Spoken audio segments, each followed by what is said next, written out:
নমস্কার, আশা করছি আপনারা সকলেই খুব ভালো আছেন। আমার নতুন একটি ভিডিওতে আপনাদেরকে স্বাগত জানাই। আজ শনিবার, এখন বাজে দুপুর 12টা। এসেছি ছাদে, দোকানটাকে বন্ধ করে ছাদে এসেই আমার আজকে মনটা খুব ভালো হয়ে গেছে। দেখতে পাচ্ছেন আকাশ জুড়ে আজকে পাখি, যেদিকেই তাকাচ্ছি না কেন সমস্ত পাখিরা দল বেঁধে উড়ে বেড়াচ্ছে। আর আকাশে তেমন মেঘও করেছে, তাই না?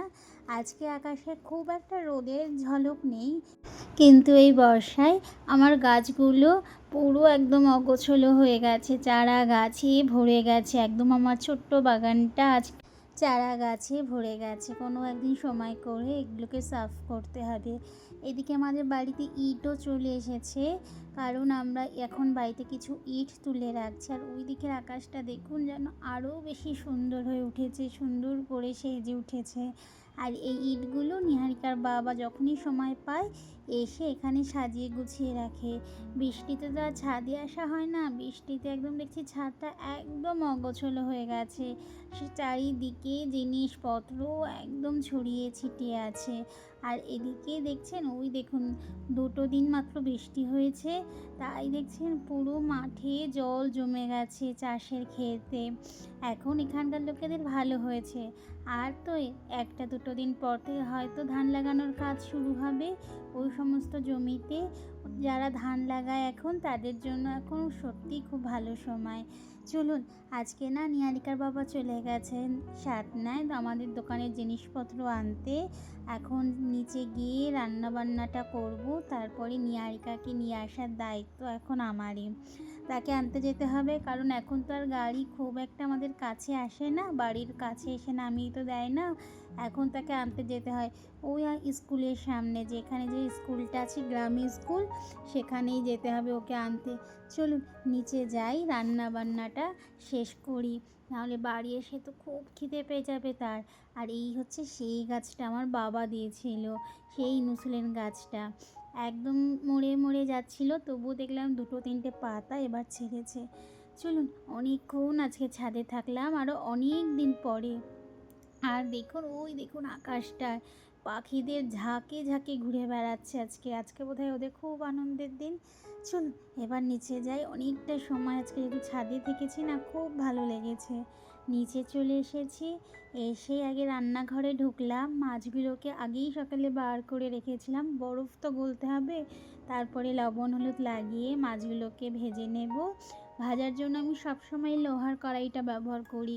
আমার এই লোহার কড়াইটা সত্যিই খুব ভালো হয়েছে, পাতলা যেমন তেমন কোনো কিছুই লেগে যায় না। মাছ ভাজা বা যে কোনো ভাজাভুজির জন্য লোহার কড়াইটা একদম ভালো।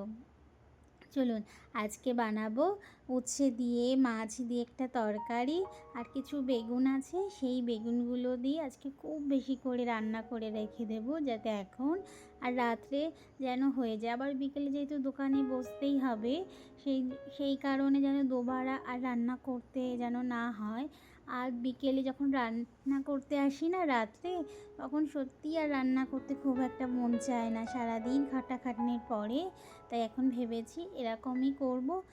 রান্নাবান্না শেষ, চললাম এবার নিহারিকাকে নিতে। এখন বাজে দুপুর 3টে, নিহারিকা এক্ষুনি চলে আসবে, ওর বাসটাও আসার টাইম হয়ে গেছে।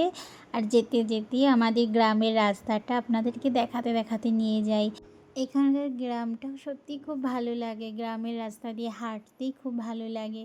এই দেখুন, আমাদের গ্রামের মধ্যেই তৈরি হয় ইট ভাটার ইট। এখানে ইট পোড়ানোর ব্যবস্থা হচ্ছে, যদিও বা বৃষ্টির আগে সমস্তটা হয়ে যায়, হয়তো কারোর শেষ হয়ে গেছে বা কারোর ভাটা ইটের একটু কাজ বাকি ছিল, তারা করছে। আর এই দেখুন, সরকারি স্কুল থেকে বাচ্চারা বাড়ি ফিরছে। এখনই সরকারি স্কুল ছুটি হয়, এখানে 3:10-15-এর মধ্যে স্কুলগুলো ছুটি হয়ে যায়। এসে আর বেশিক্ষণ দাঁড়াতে হয়নি, ওই যে বাস চলে এসছে, কিন্তু সামনে যে ট্রাক্টর কাজ করছে সেই কারণে আর গাড়িটা আসতে পারছে না। আর এই যে গাড়িতে যে ইটের গুঁড়োগুলো ফেলা হচ্ছে, এটা কিন্তু আমরাই ফেলছি, কারণ এখানে আমাদের স্কুল বাস দাঁড়াবে। আমাদের নিহারিকা যে বাসে করে স্কুলে যায়, এখানে যে এখন দিতে এসেছে, গাড়িটা রেখে যাবে, আবার যখন কাল সকালে এদের নিতে আসবে তখন আবার গাড়িটা নিয়ে যাবে। আর যে ড্রাইভার আর কন্ট্রাক্টর আছে তারা আসে বাইকে করে। আরও বাস নিয়ে যখন বাচ্চা নিয়ে যায় তখন গাড়িটা তো রেখে যায়, আবার যখন আসে তখন গাড়িটা নিয়ে তারা চলে যায়। কারণ আমাদের বাড়ি থেকে নিহারিকা স্কুল তো বহু দূরে, ওইটাই 26 থেকে 27 কিলোমিটার। অত বড় গাড়িটা নিয়ে আসবে আবার যাবে, গাড়িটি এখানেই থাকবে, আবার যখন সকালে যাবে বাচ্চা নিয়ে তারপরে যাবে। তাহলে গাড়ির খরচাটাও কমলো, আমাদের ভাড়ার খরচাটাও কমলো। ওই দেখুন নিহারিকা আসছে দৌড়ে দৌড়ে। আজ তোর পাপা নিতে আসেনি, আজ আমি এসেছি, ওর পাপা গেছে সাতনায়। আর এই হচ্ছে ওদের স্কুল বাসটি। আজকে নিহারিকার স্কুল ড্রেসটা ছিল ঠিক এই রকম। আজকে যেহেতু শনিবার, টি শার্ট আর একটা লোভার প্যান্ট। আসার পথে দোকান দেখেছি, সেখান থেকে এখন ফুটি কিনেই দিতে হবে। পাপার সাথে আসলে এসব বায়না আরও বেশি ভালো হয়, কিন্তু কি আর করার, আমিও কিনে দিয়েছি। ফ্রুটি খাবে। আর প্রচণ্ড গরম তো, বৃষ্টি দুদিন হয়েছে তবুও খুব যেন গরম, আর একটুকু রোদ নেই, শুধু মেঘলা আকাশ। আর চলুন এবার বাড়ির পথে যাই, মেয়েটিকেও খেতে দিই, সাথে আমিও নিয়ে বসবো। রান্না করে নিয়েই তো চলে এসেছি, তাই দুইজনকেই খেতে দেবো। আর নিহারিকার বাবা আসতে আজকে অনেকটা রাত হবে, কারণ দুই দোকানের জিনিসপত্র কিনে নিয়ে আসা। আর এই যে আমার নিহারিকা নতুন যে গেঞ্জি পরে আজ গিয়েছিল, আর ওর নিহারিকা কখনো বলেছিল বাবাকে কালকে আমার জন্য কিন্তু কেক নিয়ে আসবে, তাই কেকই নিয়ে এসেছে। এখন বাজে রাত 9টা, দোকান সেরে ঘরে এসে দেখছি নিহারিকা কেক কেটে খাওয়াও শুরু করে দিয়েছে। আর আমিও এই যে বসলাম নিহারিকার সাথে, ওর এইচডাব্লিউগুলো করতে হবে এখন, তারপরে একটু ওর সাথে বসে গল্প করি, কেকটা খাই। চলুন ওর সাথে একটু টাইমটাকে পাস করি। আজ তবে এখানেই বিদায় নিচ্ছি। সকলেই ভালো থাকবেন, সুস্থ থাকবেন, সাবধানে থাকবেন। আমার ভিডিওটি ভালো লাগলে একটি লাইক করে অবশ্যই আমাকে কমেন্ট বক্সে জানাতে পারেন আমার ভিডিওটি কেমন লেগেছে। আজ তবে এখানেই বিদায় নিচ্ছি। দেখা হবে খুব শিগগিরই পরের একটি ভিডিওতে।